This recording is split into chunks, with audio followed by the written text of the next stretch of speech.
What does it take to lead a bookstore chain in a world where reading is shrinking, screen time is soaring, and algorithms are dictating how we discover stories? In this episode of Manager's Mantra, we speak with Nidhi Gupta, Executive Director at Crossword Bookstores, who is blending tradition with innovation by bringing AI into the heart of a legacy retail brand. From using tech to personalize book discovery to fostering a curious, adaptive mindset across teams, Nidhi is redefining what it means to run a bookstore in the age of digital disruption. Let's hear how she's using AI not just to compete, but to connect more people with the right books. So, welcome Nidhi to Manager's Mantra. We are so glad to have you here for this conversation today. It's a very interesting topic. So, I would like to start with the first question already. Hi, Garima. It's really nice to be here. Thank you for having me. And I'm looking forward to this conversation. Amazing. So let's start with talking a little bit about, what it takes to experience challenges in a business, in your business, and still stay resilient and choose to reinvent it by embracing technological advancements like you are doing right now. I would say that, every industry and every business, goes through moments where, you kind of reach this pause where you have to really reflect on what you're doing, reinvent yourself and kind of come out stronger. For Crossword, over the last 20 to 30 years, I think we've experienced this point several times. I think, first when the audiobooks came about, with the rise of e-commerce, with, more recently quick commerce and, other sort of OTT platforms, other things sort of competing for our attention.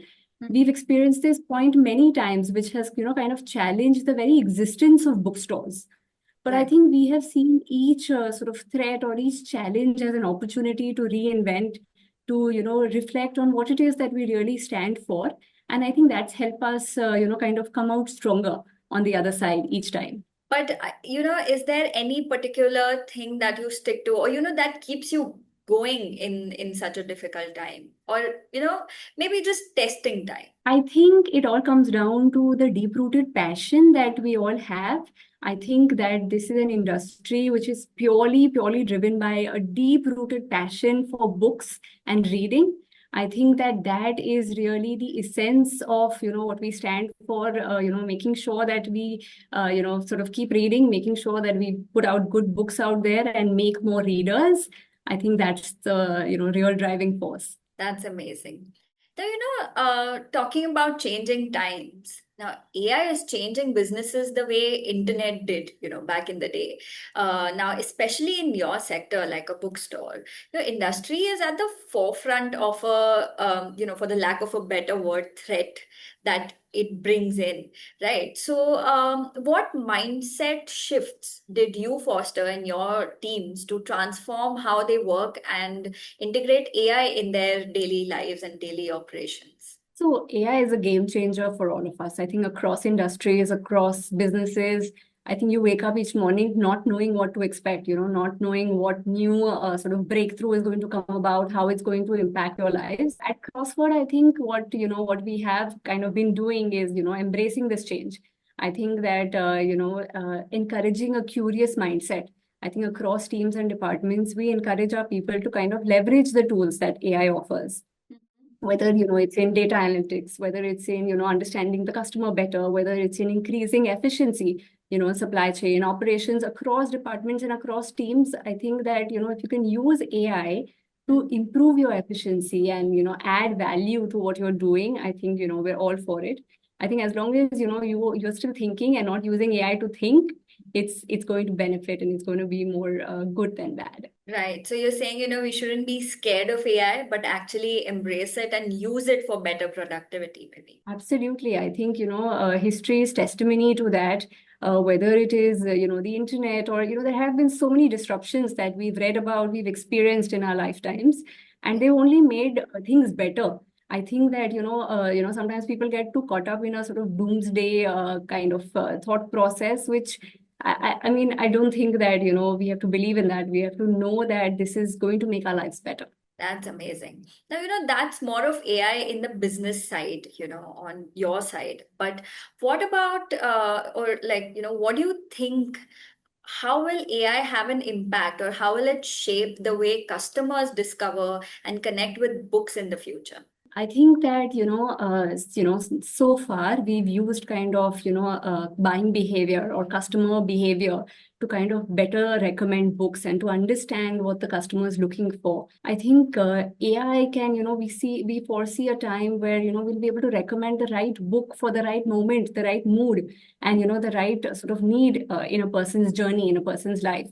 So I Right. think that, we can look at AI as, an enabler and, put together with human intuition. I think that it can play a phenomenal role in, encouraging readership and, getting the right books to the right people at Yeah, the I right mean time. that's actually very interesting. Like right now we have music that we listen to according to our mood. But Yeah. say if we had books or book recommendations doing the same, I think it would be a great thing.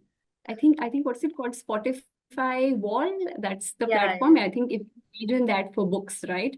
yeah. That's the future. Yeah. Exactly. Wow, that's amazing. Now, you mentioned a lot of disruptions that have come along your journey and, generally along different businesses' journey. And one of them is for sure online shopping. And, platforms like what started with Amazon, they have tried to disrupt retail industries in general, be it from apparel, stationery, books, everything. So, even in your store, the ratio of books to stationery and the toys has changed over the years. So, how can an established retail brand compare with such global giants today? So I think, one of the biggest things is that, we don't really compete with Amazon. I think we play our game and, we hope to do that well. We are not really just only a seller of books or a marketplace. I think we play a much larger role in the journey of a reader. Whether it be, like a child discovering his first book, a person spending hours lost in a book. I don't think that Amazon or any marketplace can hope to replicate, the curation, the human interaction, and the experience that a physical bookstore provides.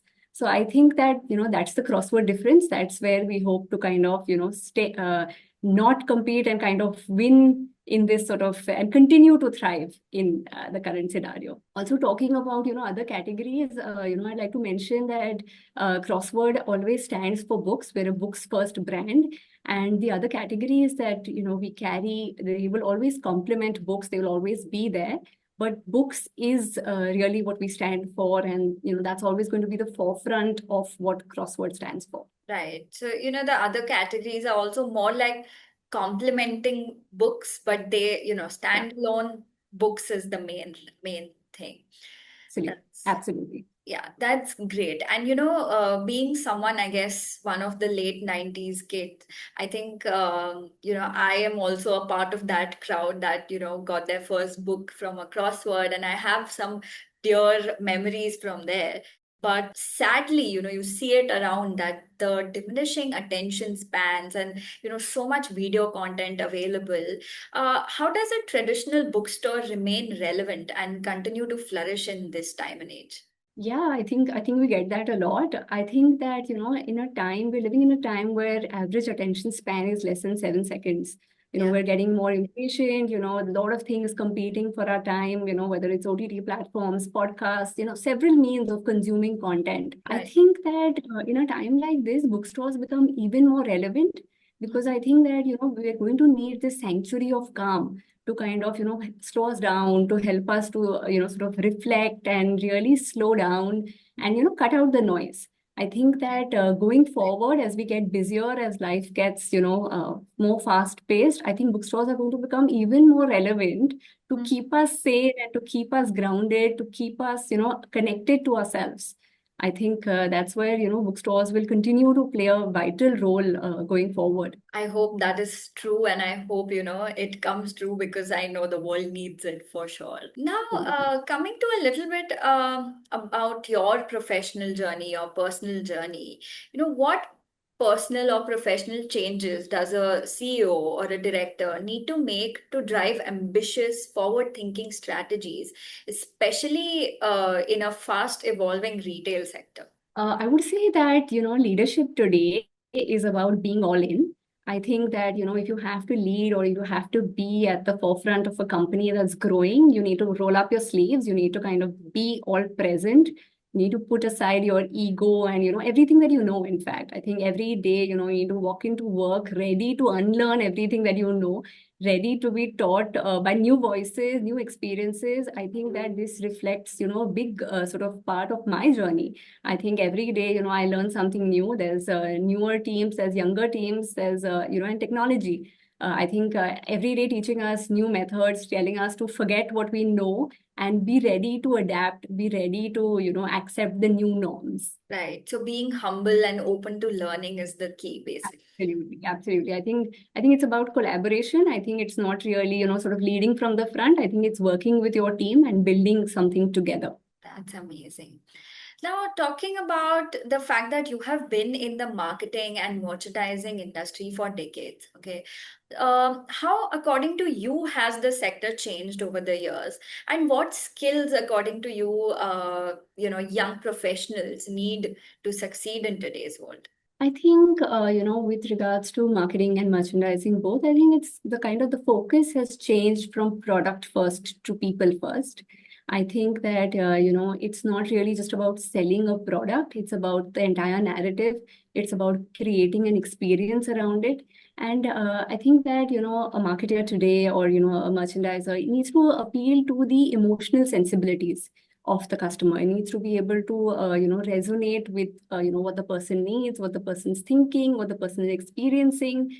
And also, there's just so much, so much happening around us. So to be able to sort of, stand out from that, to be able to stand out from all the noise and really, I think, be real and resonate with the customer. I think that's extremely important. That is so true. Like, be it online or be it physically on social media, I think real content and not just scripted things, I think work way better than, any of the, fake contents.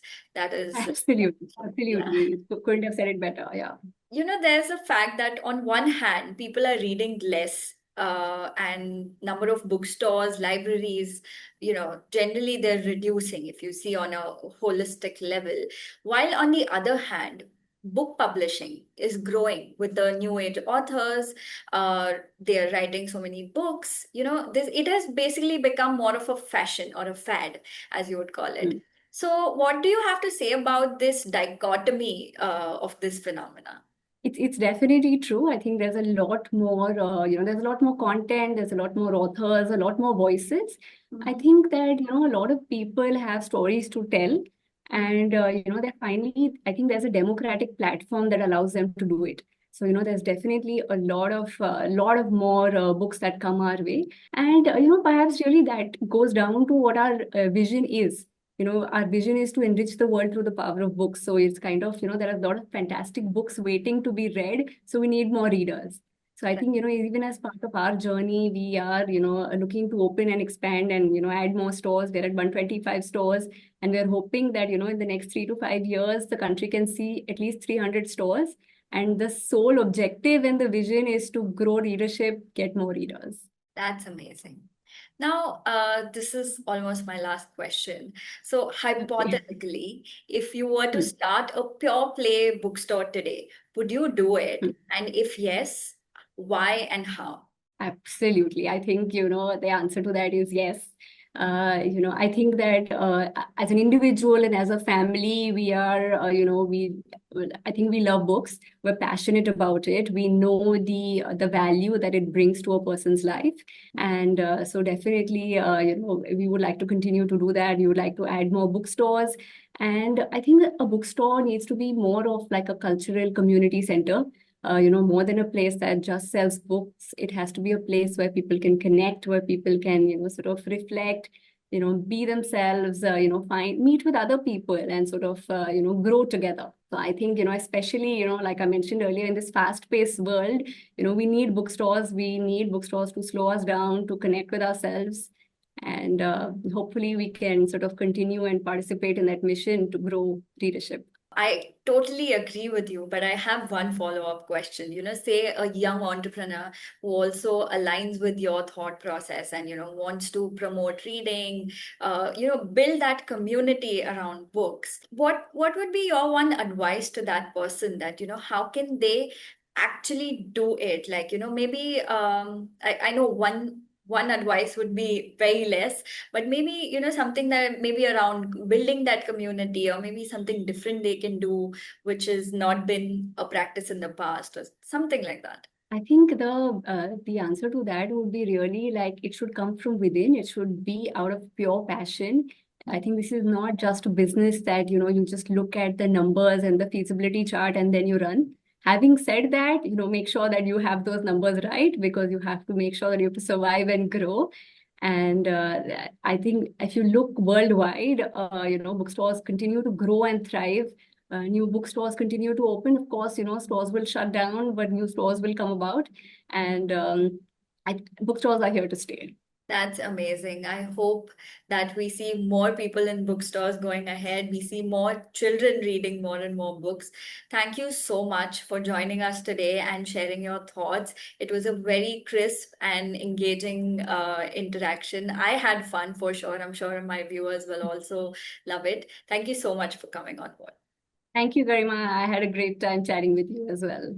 From embracing AI to reimagining bookstores as community spaces, Nidhi Gupta shows us that innovation and tradition can go hand in hand. bsmart viewers, feel free to share your thoughts with us at bsmart.edit at bsmail.in. Follow us on LinkedIn and Instagram for more such insightful and inspiring content. Until next time, keep learning, keep growing.